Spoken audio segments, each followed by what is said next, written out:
grab your emergency induction port drinks, folks, because the N7-day reveal just happened, and it is definitely an emergency. Do I rip this page or keep it? If you missed absolutely everything that happened on N7-day, here is your recap. The N7-day trailer tease was initially released in 3 packets, as Mike Gamble called them, on Twitter. They appear to be Systems Alliance transmissions, similar to the one teased last year. Each packet needed to be accessed by entering a certain code into the EA website's URL. After each successful URL was entered, a decoding transmission countdown would commence. Here we go with code number 1. In the N7-day blog post written by Mike Gamble, there were hidden zeros and ones, which upon sifting through, finding them all, and entering them into a binary code translator of your choice, formed one word: epsilon. Entering epsilon into EA's URL resulted in the first packet countdown with the following text: access code epsilon,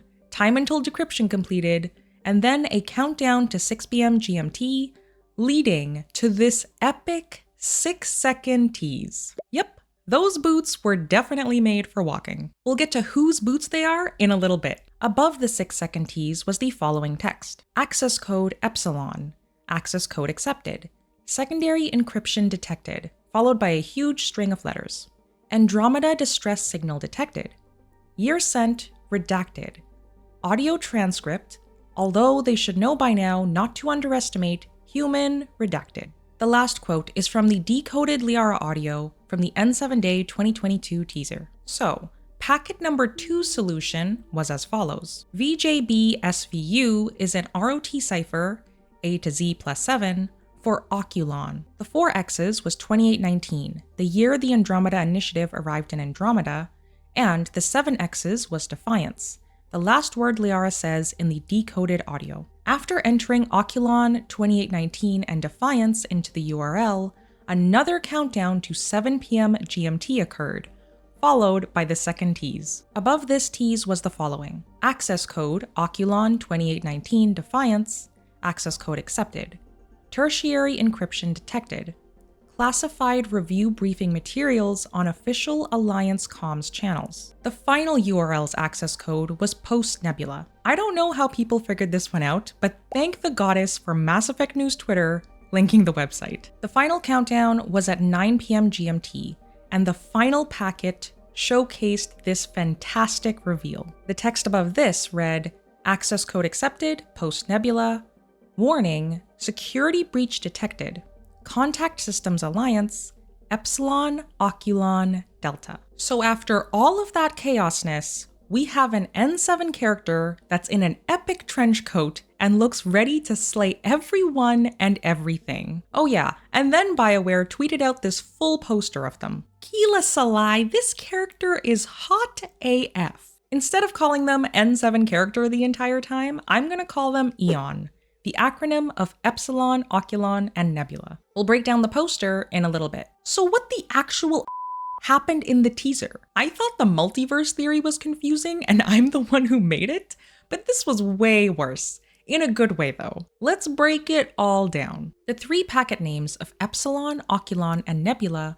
were all rejected names for the franchise, before Mass Effect was obviously chosen. This indicates to me some kind of return to their roots, or at the very least, playing up the nostalgia of the franchise, similar to the SFX teases in the poster and previous concept art. The music during the tease seems to be a mesh of both Trilogy and Andromeda styles, but I'd have to do a deeper dive to figure out which songs exactly are involved. I'm definitely hearing at least Eden Prime in there somewhere. I'll do a much better analysis on the smaller visual details in the video later, so let's focus on the main stuff for now. Don't forget to subscribe if you want to see the deeper dive analyses.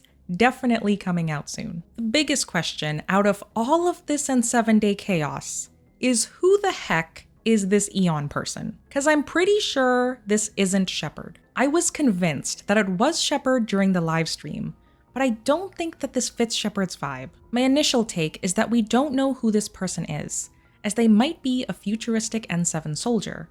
But who knows? Maybe we do know them. Mike Gamble tweeted that not all is as it seems, so once again, anything goes.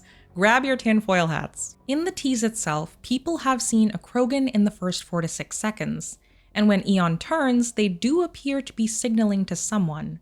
But it could just be their sassy, confident aura coming through. In the poster, there is an HD version of Eon where you can zoom in to every small detail. They're wearing a sleek AF helmet, have a silencer N7 gun, and interesting looking boots that feature white and red, the classic N7 colors. There is also an epic neon warp-like swish in their cloak, which features amazing artwork of a club-like setting. The main things I noticed here were an Angara, a Geth wearing an insane knight-looking outfit, and oh looky here, is that Garrus? I can't unsee Garrus personally, but I'm on copium at this point. My Gamble liked a tweet that suggested that this is Liara with her Geth bodyguard. So the copium is being shared amongst everyone, it seems. The Angara and Geth are the biggest reveals here in my opinion. Angaras are obviously only known to be in Andromeda, so who knows if this club is located there.